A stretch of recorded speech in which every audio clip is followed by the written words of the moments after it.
You know, usually when we crack open a fairy tale for one of these deep dives, we have a pretty good idea of the formula. Yep.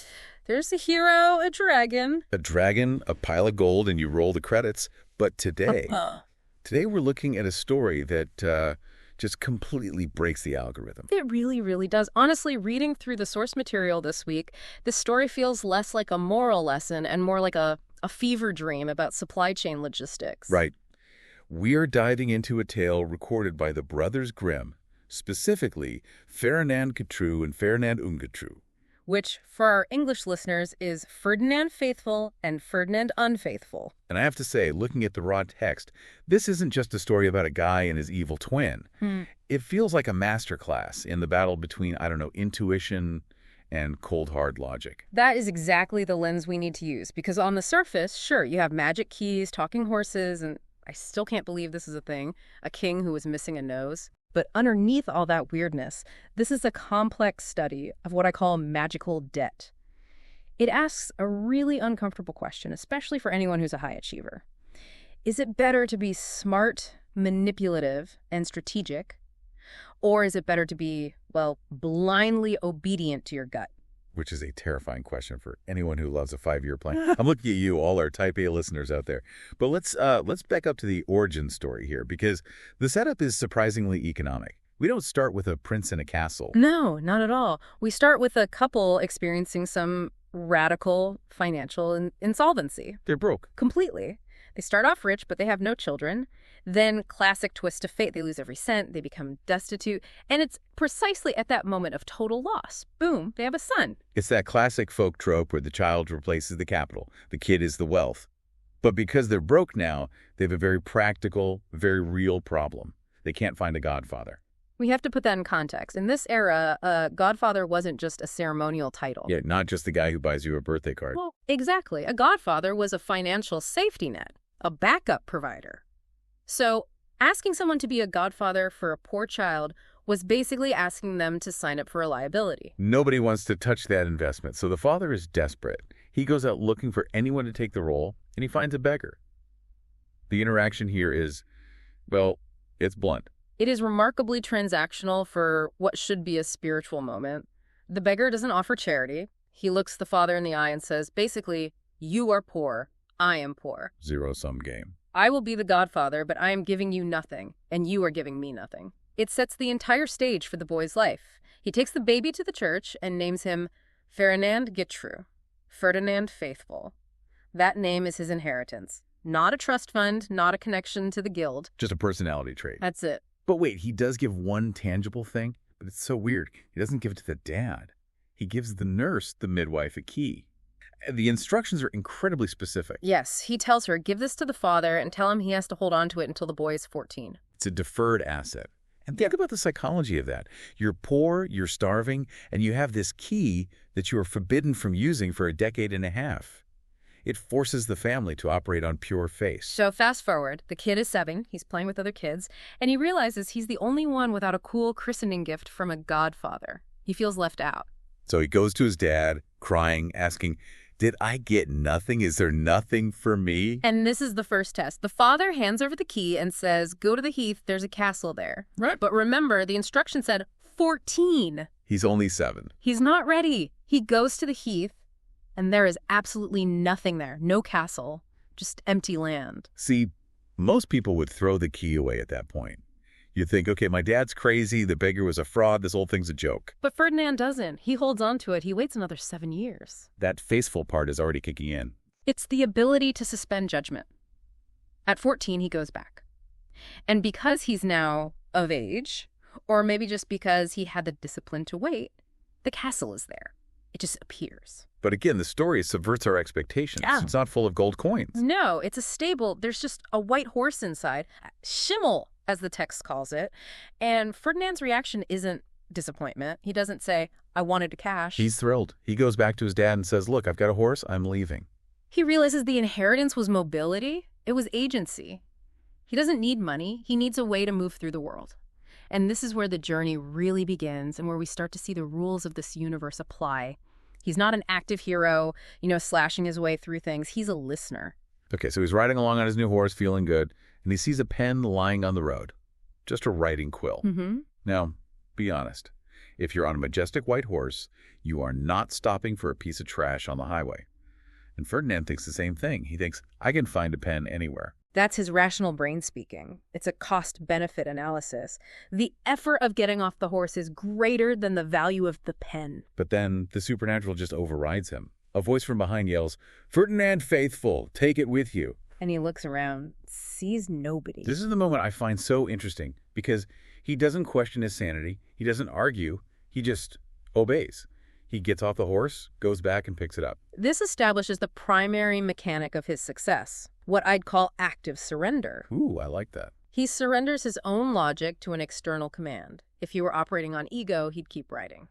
But he submits to the voice, wraps the pen in paper, puts it in his pocket. Shortly after, he comes to a river, and there's a fish gasping on the bank. This seems like a pretty standard save the animal moment. It is a standard trope, yeah. He throws it back in. But look at the reward. The fish pops its head out and gives him a flute. But the warranty on this flute is incredibly specific. It's so specific. The fish says, if you ever drop anything in the water, play this, and I'll get it for you. That's almost suspiciously prescient. If you drop something in the water, it's like the fish read the script and knows exactly where the plot is going. Or it's the universe equipping him for a problem he doesn't know he has yet. Think about his inventory now. He has a horse for mobility, a pen for knowledge or recording, and a flute giving him command over nature. He's fully equipped, but he has no idea what any of it is for. And then the plot thickens. He meets his foil. He's riding along, and a guy walks up. Ferdinand asks his name, and the guy says, I am Ferdinand Unfaithful. The shadow self. And the text is very explicit about what makes him unfaithful. It's not that he cheats at cards or steals. It's that he knows the black arts. He can read minds? He can read minds. He knows what people are thinking and plotting. This is the part that always gets me. The evil twin isn't a brute. He's hyper-intelligent. He has perfect information. In the modern world, Ferdinand Unfaithful would be like a tech CEO or a high-end consultant. Exactly. He represents cynicism. I mean, think about it. When you know what everyone is thinking, all their petty greeds, their little lies, their fears, you become unfaithful to the idea of humanity. You lose trust. So you have ignorant faith versus informed cynicism. Precisely. And they travel together, which is a weird dynamic, but they end up at an inn. There's a girl there. The text calls her a whacker makin', a sturdy, clear-faced girl. And she takes one look at Faithful and is completely charmed.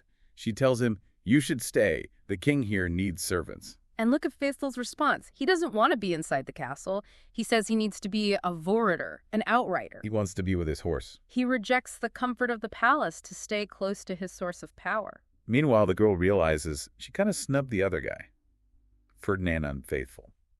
So she gets him a job too, but just as a house servant. And Unfaithful, being a mind reader, knows exactly what happened. He knows she likes Faithful more, and that jealousy triggers the whole conflict. That's the moment. That's it. He decides right then, I'm going to stay close to him just to destroy him. It's the keep your enemies close, sir strategy. He starts poisoning the king's ear against his own counterpart. Speaking of the king, yeah, this guy's a bit of a disaster. He just spends all day crying, oh, if only I had my beloved with me. A weak executive creates a vacuum for manipulation. Sure. Unfaithful sees an opening. He tells the king, hey, you have that outrider, Ferdinand Faithful. Why don't you send him to get her? And tell him if he fails, you'll cut his head off. Talk about high-stakes project management. Okay. So the king agrees. He calls Faithful in, and Faithful goes to the stable. Terrified, he's weeping, telling his horse, oh, my dear white horse, I have to leave you. I'm going to die. And this is the pivot point. The horse speaks. Ferdinand Faithful, why are you weeping? Up until now, the horse was just transportation. Now it's the strategist. Ferdinand is shocked, as you would be if your car started giving you life advice. But the horse immediately lays out a logistics plan. Right. He says, go to the king, demand a ship full of meat and a ship full of bread. Why meat and bread? This sounds like he's planning the world's most intense picnic. Because the horse knows the terrain. To get the bride, they have to cross water inhabited by giants and what the story calls great birds. These are biological barriers. The meat is for the giants. And the bread is for the birds. Exactly. So the king actually does it. He orders every butcher and baker in the land to work around the clock. They load up the ships. Ferdinand sails out.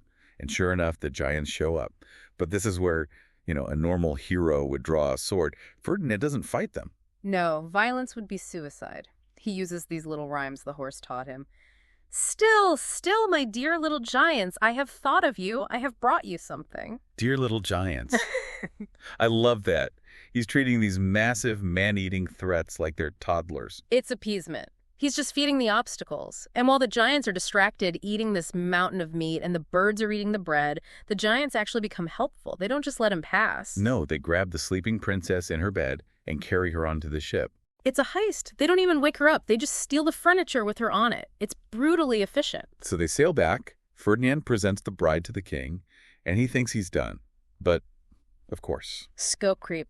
The princess wakes up, sees the king, and says, I can't live without my writings, her documents, left back at her castle. And Unfaithful, lurking in the shadows like a corporate saboteur, whispers to the king again. Send Faithful back. If he doesn't get the papers, kill him. Same drill.